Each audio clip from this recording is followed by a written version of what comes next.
Hello students, welcome to my channel. This is Dr. Kavita Chauhan from Prerna Coaching Academy. Children, today I am going to discuss with you challenges of nation building for class 12 political science from the book India Since Independence. I have already uploaded videos related to explanation of this chapter. उसके साथ साथ इस chapter के जो भी important 1 mark questions है with answers उनका video भी मैं अपलोड कर चुकी हूँ. उसका लिंक भी डिस्क्रिप्शन बॉक्स में गिवन है. अगर आपको इस चैप्टर के नोट्स चाहिए तो पीडीएफ फॉर्म में मैंने उसको भी डिस्क्रिप्शन बॉक्स में शेयर किया है. वो लिंक क्लिक करके आप नोट्स ले सकते हो इस चैप्टर के.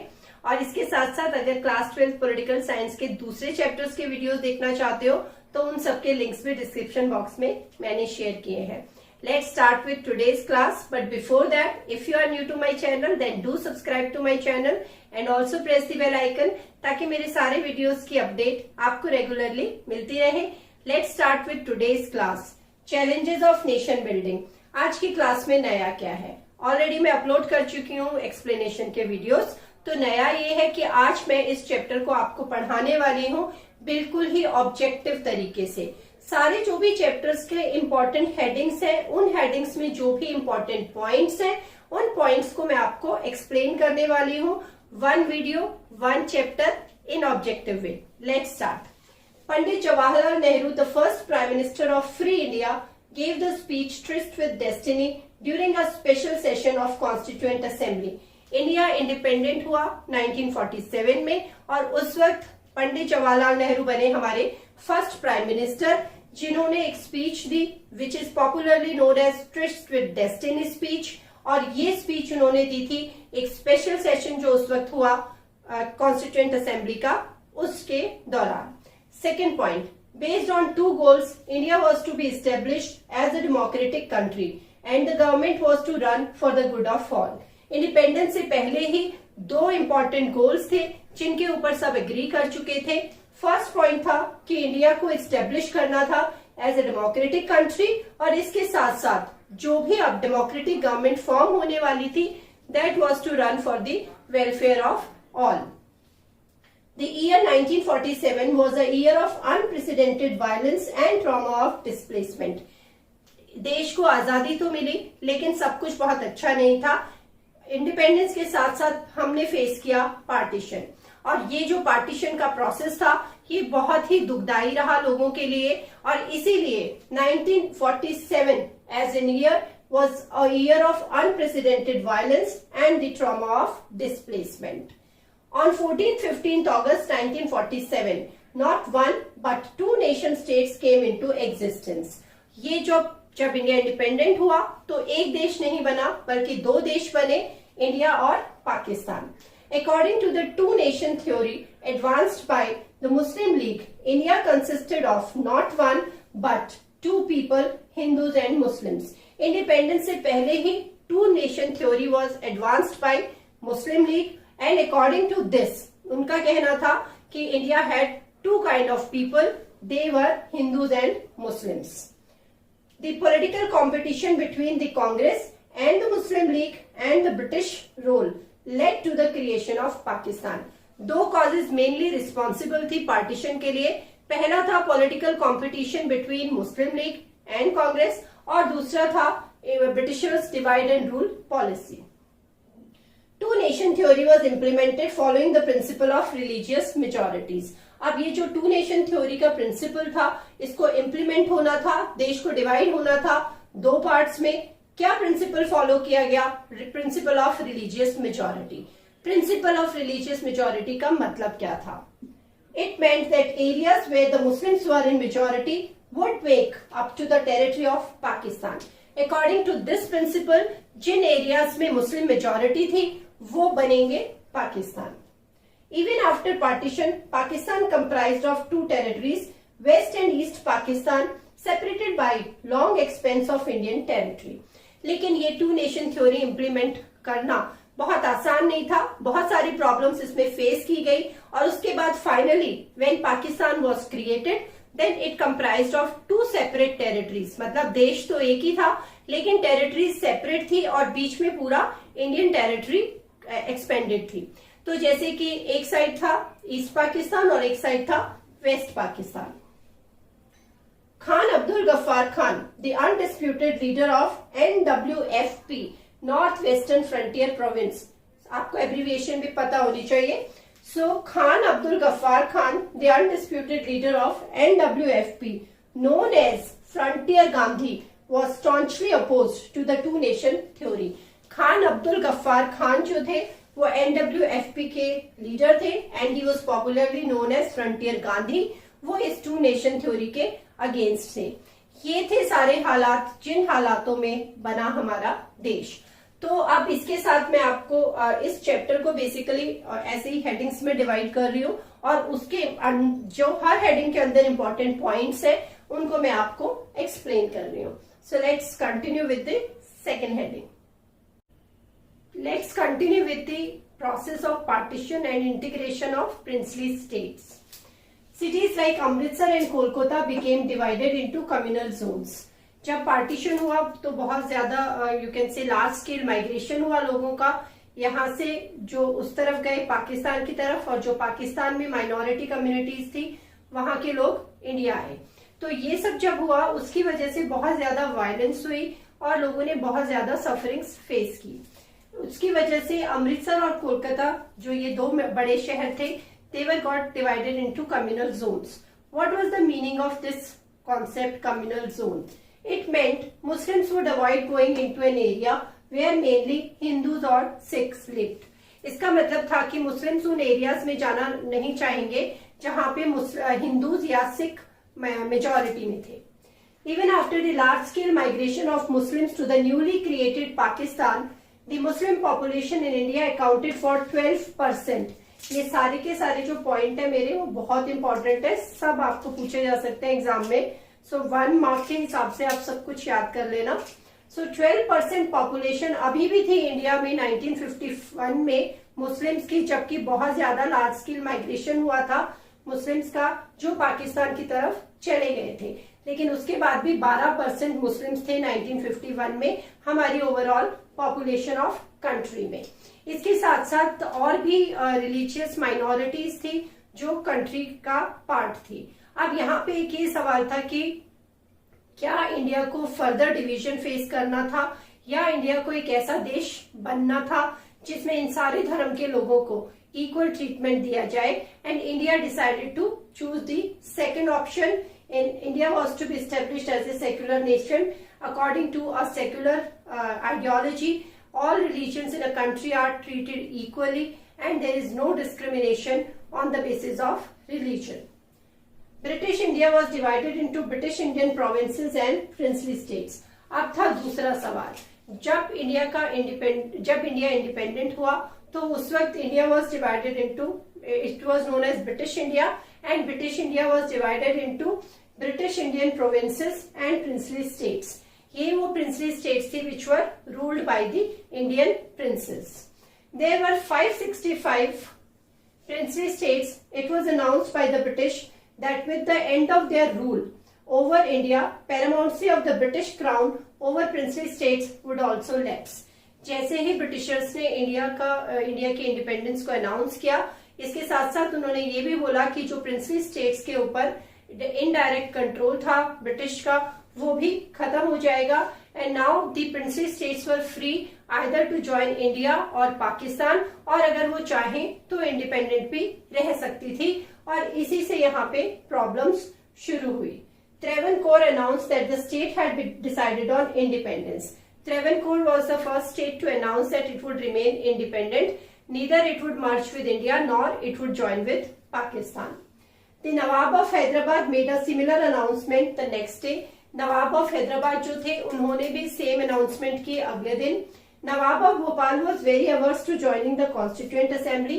Now the Constituent Assembly was to be set up so that constitution of the country could be prepared. So जो नवाब ऑफ भोपाल थे, he was averse to joining Constituent Assembly.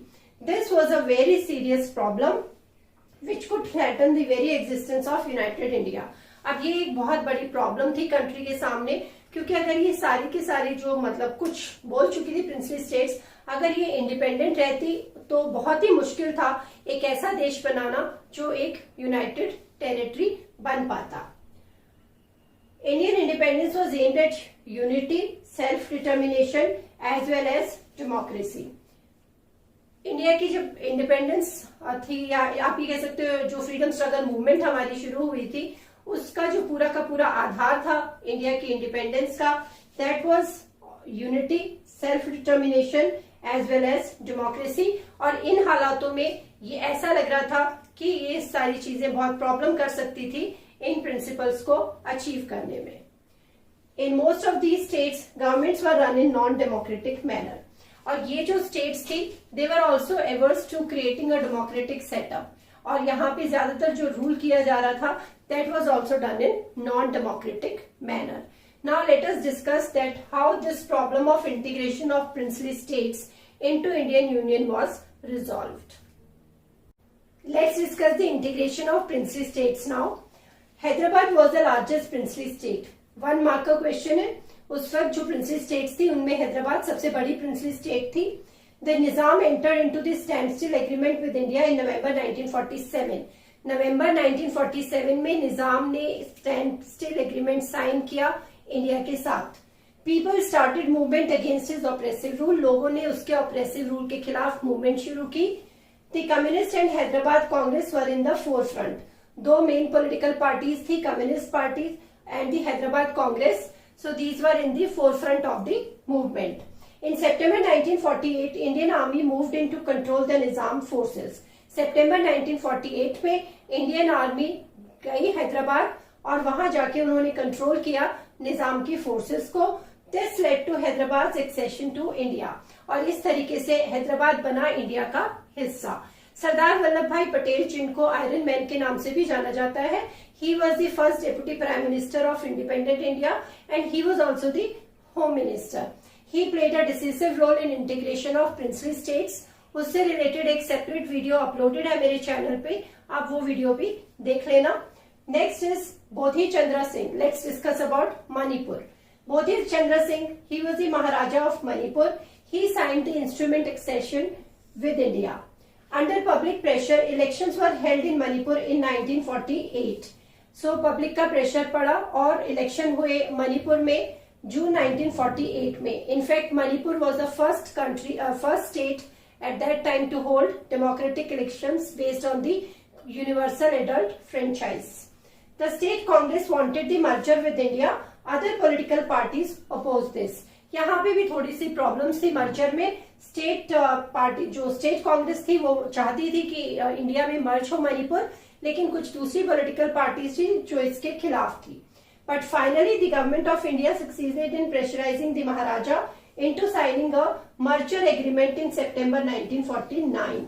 सो 1949 में मर्ज हुआ मणिपुर इंडिया के साथ. Next one, Hari Singh was the ruler of Jammu and Kashmir. Jammu and Kashmir के ruler थे Hari Singh. He was a Hindu ruler. He tried to negotiate with India and Pakistan to have an independent status. वो एक independent status रखना चाहते थे जम्मू एंड कश्मीर का. So he tried to negotiate with India and Pakistan. In October 1947 Pakistan sent tribal infiltrators from its side. Pakistan ने क्या किया, tribal infiltrators को अपनी तरफ की टेरिटरी से जम्मू एंड कश्मीर में एंटर करवाया. And the maharaja asked for Indian military help. अब महाराजा को जरूरत पड़ी इंडियन मिलिट्री हेल्प की. And because of this, after this you can say he signed the instrument of accession with government of India. और India के साथ उन्होंने ये इंस्ट्रूमेंट ऑफ एक्सेशन साइन किया. ये जितने भी टर्म्स मैंने इस चैप्टर में यूज किए हैं, मेन जो पॉलिटिकल कॉन्सेप्ट्स है उनसे रिलेटेड एक वीडियो बना चुकी हूँ जिसमें सारे टर्म्स को मैंने एक्सप्लेन किया है, वो भी आप देख सकते हो. The issue of Junagadh, last to discuss. The issue of Junagadh was resolved after a plebiscite confirmed people's desire to join India. Junagadh का merger हुआ कैसे? Through a plebiscite and through which people decided to merge with India. So this is how when at that time when princely states were to be integrated into Indian Union, और जो problem जिन main states के साथ हुई वो हमने इस chapter में discuss की. Now let us discuss the last part of the chapter. It is about the reorganization of states. Let's discuss the reorganization of states now. The process of nation building did not come to end with partition and integration of princely states. ये जो nation building का process था partition और princess states के integration के साथ ही खत्म नहीं हुआ, बल्कि अब एक और चैलेंज था इंडियन लीडर्स के सामने। The challenge was to draw boundaries of states. अब इंटरनल बाउंड्रीज ड्रॉ होनी थी स्टेट्स की। During colonial rule, the state boundaries were either drawn on administrative convenience or coincided with the territories annexed by the British. तो जब colonial rule था उस वक्त तो जो territories थी वो किस तरीके से divided थी, या तो ब्रिटिशर्स ने एडमिनिस्ट्रेटिव कन्वीनियंस के हिसाब से डिवाइड किया हुआ था टेरिटरीज को, और या फिर जो भी टेरिटरीज वो एनेक्स करते थे उनके साथ जो टेरिटरीज को इंसाइड कर जाती थी तो उसको वो ज्योग्राफिकली वैसे ही डिवाइड करते थे। At Nagpur session of Congress in 1920, linguistic principle was considered appropriate to form states. 1920 में नागपुर में कांग्रेस का सेशन हुआ और जिसमें ये प्रॉमिस किया गया कि जो इंडिपेंडेंस के बाद स्टेट्स बनेंगी उनको फॉर्म किया जाएगा लिंग्विस्टिक प्रिंसिपल के बेस पे, कि जिस टेरिटरी में या जिस एरिया में जिस भाषा को बोलने वाले ज्यादा लोग मेजॉरिटी में होंगे उसके आधार पे स्टेट्स बनाई जाएंगी। लेकिन उसके बाद इंडिपेंडेंस के बाद क्योंकि ये पूरा का पूरा पार्टीशन का प्रोसेस हुआ और उस वक्त इंडियन लीडरशिप ने डिसाइड किया कि अभी के लिए लिंग्विस्टिक क्राइटेरिया फॉलो करना ठीक नहीं था, क्योंकि उनको ये लग रहा था कि कहीं फर्दर डिवीजन ना हो जाए कंट्री का अगर लैंग्वेज को बेस बनाया गया, क्योंकि रिलीजन के आधार पे ऑलरेडी डिवीजन हो चुका था। और इसकी वजह से फिर स्टेट्स जो टेरिटरीज थी या जो एरियाज थे उनमें प्रॉब्लम शुरू हो गई। जो एक रीजन था जिसमें एक मूवमेंट शुरू हुई जिसको विशाल आंध्रा मूवमेंट के नाम से जाना गया। सो पोती Sriramulu, he was a Congress leader. He went on an indefinite fast that led to his death after 56 days. तो ये जो विशाल आंध्रा मूवमेंट शुरू हुई और ये जो लीडर थे जब वो फास्ट पे चले गए तो 56 डेज के बाद उनकी डेथ हो गई। And now after this, the Prime Minister had to announce the formation of a separate Andhra state in December 1952. So 1952 दिसंबर में एक separate Andhra Pradesh state form की गई on the basis of linguistic principle. The central government now appointed States Reorganization Commission in 1953 to look into the question of redrawing of boundaries. अब ये जो question था redrawing of boundaries का, इसको पूरी तरीके से रिजॉल्व करना था, तो एक कमीशन अपॉइंट किया गया, states reorganisation commission in 1953। The states reorganisation act was passed in 1956। जब इस कमीशन ने अपनी रिपोर्ट सबमिट की उसके बेस पे फिर ये डिसाइड हुआ कि स्टेट्स की जो फॉर्मेशन होगी वो लैंग्वेज के बेसिस पे होगी, और फिर 1956 में स्टेट रीऑर्गेनाइजेशन एक्ट पास किया गया। It led to the creation of 14 states and 6 union territories, और उस वक्त फिर इंडिया में जब स्टेट्स फॉर्म हुई तो टोटल 14 स्टेट्स फॉर्म हुई और 6 union territories. The states of Maharashtra and Gujarat were created in 1960। ये सारे के सारे फैक्ट्स हैं जो आपको याद होने चाहिए। महाराष्ट्र और गुजरात बने 1960 में। Jharkhand and Uttarakhand were formed on administrative and political grounds इन 2000। ये तो खैर बहुत बाद में हुआ था 2000 में, लेकिन ये भी आपकी जो एक बॉक्स है चैप्टर के एंड में उसमें बहुत सारी स्टेट्स हैं जिनका इंफॉर्मेशन दी हुई है। तो ये 3 स्टेट्स बनी थी उस वक्त, झारखंड, उत्तराखंड और छत्तीसगढ़ 2000 में। लेकिन उससे पहले कुछ और स्टेट्स बन चुकी थी। Haryana and Himachal Pradesh were separated from Punjab in 1966। Meghalaya was carved out of Assam in 1972। ये वाली जो डिटेल्स है ये बहुत इंपॉर्टेंट है। मैप भी आता है जैसे एग्जामिनेशन में, तो मैप में भी पूछा जाता है, कुछ स्टेट्स में से मार्क करके दी जाती हैं और पूछा जाता है उनको कि आप आइडेंटिफाई कीजिए कि वो किस क्राइटेरिया पे फॉर्म हुई थी। So this is all about this chapter. I have covered the chapter in 50 points. अगर डिटेल्ड एक्सप्लेनेशन आपको चाहिए तो उसके लिंक्स मैंने बताया आपको कि वीडियो उसके मैंने शेयर किए हुए हैं, तो अदरवाइज आप ये सारे पॉइंट्स कर लोगे तो चैप्टर आपका समझो तैयार हो गया। So thanks a lot for watching and stay tuned for second video. Thank you so much.